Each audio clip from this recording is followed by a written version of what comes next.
বিসমিল্লাহির রহমানির রহিম। অন্যরকম বিদ্যাপীঠের পক্ষ থেকে লাল গোলাপ শুভেচ্ছা জানিয়ে এই ভিডিওটা শুরু করতে যাচ্ছি। এই ভিডিওতে আমাদের গুরুত্বপূর্ণ একটি আলোচনা রয়েছে। সেই আলোচনাটা হলো প্রবন্ধ রচনা। প্রবন্ধ রচনাটি বাংলাদেশের শিক্ষা বোর্ড এবং ভারতবর্ষের বাংলা ভাষাভাষী লোকদের যে শিক্ষা পর্ষদ রয়েছে, সেই শিক্ষা পর্ষদ এই রচনাটি বারবার এসেছে। রচনাটি হলো শ্রমের মর্যাদা। শ্রমের মর্যাদা অত্যন্ত গুরুত্বপূর্ণ একটি রচনা। বাংলাদেশের এসএসসি ও এসএসসি পরীক্ষার জন্য এই রচনাটি লিখিত। বিশেষ করে যারা 2025 সালের এসএসসি এবং এসএসসি পরীক্ষার্থী রয়েছে বিভিন্ন বোর্ডে, তাদের জন্য এই রচনাটি অত্যন্ত গুরুত্বপূর্ণ। প্রিয় শিক্ষার্থী বন্ধুরা, শ্রমের মর্যাদা কেন, শ্রমের মূল্য কি? আমরা পৃথিবীর মধ্যে বসবাস করছি, কিন্তু শ্রমের মূল্য আমরা অনেকেই দিতে জানি না। শ্রমকে আমরা ছোট মনে করি, ছোট শ্রমকে, ক্ষুদ্র শ্রমকে হীন বলে ও তুচ্ছ তাচ্ছিল্য করে দেখে। আসলে শ্রমকে মর্যাদা দিতে হয়। শ্রমকে মর্যাদা না দিলে মানব জীবন উন্নতি লাভ করা যাবে না। কথা না বাড়িয়ে আজকে আমরা আমার হ্যান্ডনোট থেকে তৈরি রচনাটি আলোচনা করছি। ভূমিকা। পৃথিবীর যত কল্যাণ আছে, যত সফলতা, যত উন্নতির পথ, তা একমাত্র শ্রম সাধনার ফসল। সৎ জীবনে বিকাশের মধ্যে দিয়ে শ্রমের আসল রূপ অনুধাবন করা যায়। কথায় বলে শ্রম ছাড়া শ্রী হয় না, অর্থাৎ শ্রম ছাড়া সুন্দর হয় না, অর্থাৎ সুন্দর মানবতার প্রতীক। একমাত্র শ্রমই মানুষকে মানবেতর জীবন থেকে মানবতার সুউচ্চ সোপানে নিয়ে যায়। সেজন্য উন্নত মানব চিত্ত ও জাতীয় অগ্রগতি নির্ভর করে সে জাতির সার্বিক পরিশ্রমের উপর। এটা আমরা ভূমিকা লিখেছি। এই রচনাটা পয়েন্ট আকারে আমরা লিখেছি। তৃতীয় পয়েন্টটা হলো শ্রমের মূল্য। শ্রমের মূল্য শুধু উন্নততর কাজকেই বোঝায় না, বরং শ্রম বলতে বোঝায় দৈনন্দিন জীবনের প্রত্যেকটি কাজকে। ক্ষুদ্র তুচ্ছ কাজগুলো করার মধ্যে কোনো প্রকার হীনতা নেই। জুতা সেলাই করা থেকে আরম্ভ করে দেশ পরিচালনার কাজের মতো সর্বোচ্চ দায়িত্ব মানুষকে করতে হয়। তাই মানবতার কল্যাণে এবং মানুষ হিসেবে আমাদেরকে শ্রমের মূল্য দিতে হবে, নতুবা জাতির অধঃপতন অনিবার্য। এখানে আমরা কি বলেছি? হীন কাজ থেকে শুরু করে উচ্চ মর্যাদা সম্পন্ন কাজও কে মূল্য দিতে হবে। যদি আমরা মূল্য দিতে পারি, তাহলে জাতি, দেশ উন্নত হবে এবং দেশের মানুষই হবে শ্রম নির্ভর একটি শক্তিশালী জাতি।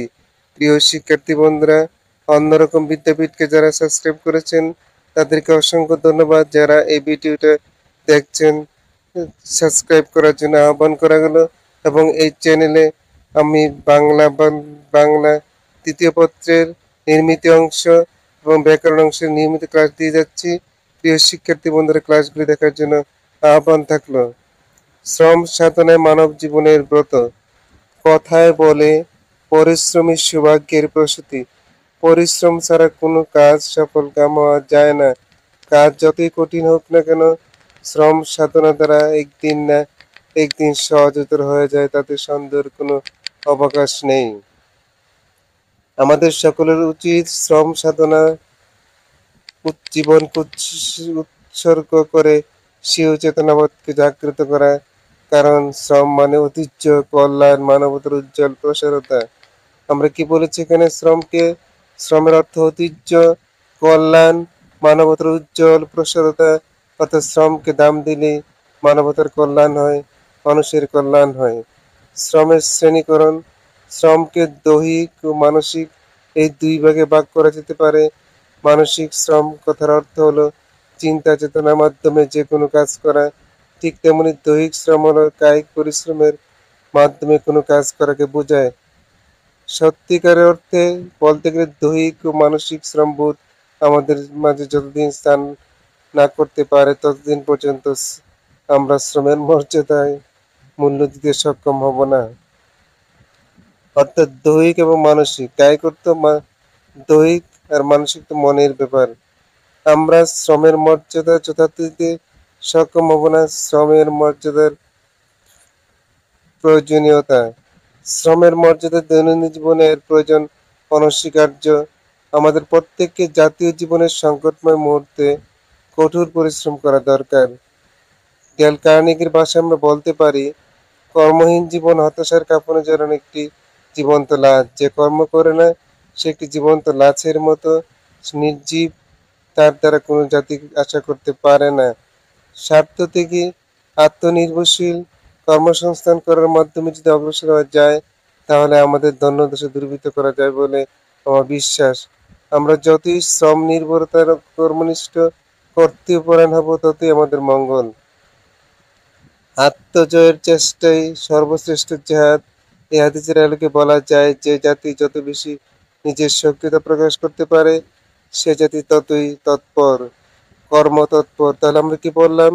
শ্রম নির্ভরতা কর্মনিষ্ঠ কর্তৃপরায়ণ হতে হবে, আমাদেরকে শ্রমকে শ্রদ্ধা করতে হবে, শ্রমের মূল্য দিতে হবে। শ্রম যত বড়ই হোক এবং যত নিচুই হোক, শ্রমকে মূল্য দিতে না জানলে জাতির মানবতার কল্যাণ হবে না।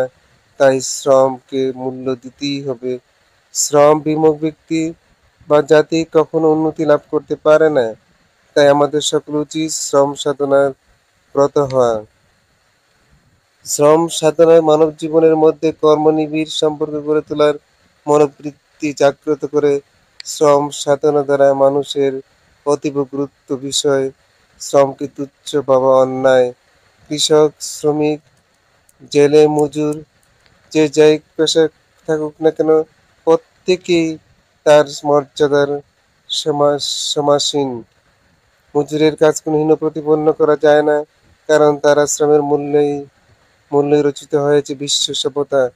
অর্থাৎ কৃষক, শ্রমিক, কুলি, মজুরের কাজ কোনো হীন প্রতিপন্ন করা যায় না, কারণ তাদের শ্রমের মূল্যই রচিত হয়েছে বিশ্ব সভ্যতা। সত্যিকার অর্থে পরিশ্রমের সমষ্টি মানব সভ্যতার জয়যাত্রা। সুতরাং সবিশেষ বলা যায় যে, যে কোনো শ্রমই হোক না কেন, তা মর্যাদা দিতে হবে, অর্থাৎ শ্রমের প্রয়োজনীয়তা অস্বীকার করার কোনো সুযোগ নেই। তারপরে পয়েন্ট আমরা লিখেছি, শ্রম সাধনায় উন্নত বিশ্ব। জাপানকে একসময় বলা হতো শিষ্টাচার জাতি হৈতিশী রূপে, কিন্তু এখন বলা হয় কর্মপাগল রাক্ষসী জাতি হিসাবে। চীন, কোরিয়া, মালয়েশিয়া প্রভৃতি জাতির উন্নতির মূলে রয়েছে শ্রমের মর্যাদা দিতে পারা। তাই বলা যায়, শ্রম সাধনা জাতিকে নিয়ে যায় উন্নতির সোপানে। শ্রমের মর্যাদায় মনীষীবৃন্দ বিশ্বের উন্নত, হৃদয়বান, পরহিতৈষী, সেবাশ্রয়ী, সত্যবাদী তার জ্বলন্ত স্বাক্ষরমান ব্যক্তিবর্গের দিকে তাকালে সুস্পষ্টই দেখা যায় যে তাদের শ্রমের প্রতি ছিল প্রগাঢ় ভালোবাসা। উদাহরণস্বরূপ বলা যায় যে, আমাদের নবী করিম সাল্লাল্লাহু আলাইহি ওয়াসাল্লাম নিজের হাতে জুতা সেলাই, ঘরঝাড়ু, কাপড় সেলাই থেকে শুরু করে রাষ্ট্রের সমুদয় দায়িত্ব পালন করেছেন। খলিফা হযরত উমর ফারুক রাদিয়াল্লাহু আনহু নিজ পৃষ্ঠে খাদ্য বহন করে ক্ষুধার্তদের সেবায় নিজেকে উৎসর্গ করতে কুণ্ঠাবোধ করেননি। আমরা এখানে কি দেখলাম? বিশ্বনবী করিম সাল্লাল্লাহু আলাইহি ওয়াসাল্লাম নিজের হাতে জুতা সেলাই, ঘরঝাড়ু, কাপড় সেলাই করতেন এবং বিশ্বনবী সাল্লাল্লাহু আলাইহি ওয়াসাল্লাম রাষ্ট্র পরিচালনার কঠিন দায়িত্বটুকু তিনি পালন করতে পেরেছিলেন শ্রম সাধনার মাধ্যমে। হযরত বকর সিদ্দিকী নামও এখানে উল্লেখ প্রণিধানযোগ্য। বিশ্বনবী করিম সাল্লাল্লাহু আলাইহি ওয়াসাল্লাম নিজের হাতে জুতা সেলাই, ঘরঝাড়ু, কাপড় সেলাই থেকে শুরু করে রাষ্ট্রের সমুদয় দায়িত্ব পালন করেছিলেন। খলিফা হযরত উমর ফারুক রাদিয়াল্লাহু আনহু নিজ পৃষ্ঠে খাদ্য বহন করে ক্ষুধার্তদের সেবায় নিজেকে উৎসর্গ করতে কুণ্ঠাবোধ করেননি।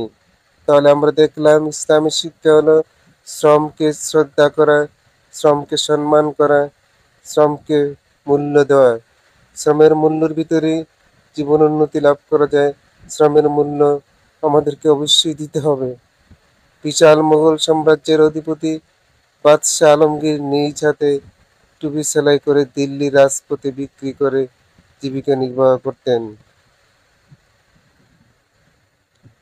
বৈজ্ঞানিক Newton, alchemy, Pythagoras, Edison, Galileo, Ibn Sina প্রমুখ বিজ্ঞানীদের শ্রম সাধনার ধন আজকের বিজ্ঞান। এখানে প্রণিধানযোগ্য শ্রমের মর্যাদা জগৎ বিখ্যাত মনীষীগণ ক্ষুদ্র তুচ্ছ শ্রমকে ঘৃণার চোখে দেখতেন না, বরং শ্রমকে দেখতেন উন্নতির প্রতীকী রূপে। সেই জন্য মর্ত্যের ধরাকে তারা করতে পেরেছিলেন শান্তির প্রতীকৃত। আমরা এখানে কি বলেছি? বিখ্যাত মনীষীগণ তুচ্ছ ক্ষুদ্র শ্রমকে ঘৃণার চোখে দেখতেন না, বরং শ্রমকে দেখতেন উন্নতির প্রতীকী রূপে। সেজন্য মর্ত্যের ধরাকে তারা করতে পেরেছিলেন শান্তির সংহাত আমরা এভাবে লিখেছি, শ্রম ছাড়া শ্রী হয় না, শ্রমে প্রভূত উন্নতির চাবিকাঠি। পৃথিবীর সকল প্রকার শ্রমের মূল্য অনেক। যত বড় সম্মানের কাজ করা হোক না কেন, শ্রমকে মূল্য না দিলে কখনো বড় হওয়া যায় না। বিশ্বের সকল প্রকার শ্রমের মূল্য রয়েছে। আমাদের পৃথিবীকে সুন্দরভাবে সাজাতে হলে হীন কাজকেও মর্যাদার আসনে স্থান দিতে হবে। আমরা এখানে কি বলেছি? আমাদের পৃথিবীকে সুন্দরভাবে সাজাতে হলে হীন কাজকেও মর্যাদার আসনে স্থান দিতে হবে, কেননা মানবতার বিকাশ রয়েছে শ্রমের মর্যাদার ভিতর দিয়ে। শ্রমই মানুষের কল্যাণ, শ্রমই ধর্ম। প্রিয় শিক্ষার্থী বন্ধুরা, আজকের মতো এখানে সমাপ্ত ঘোষণা করলাম। আসসালামু আলাইকুম।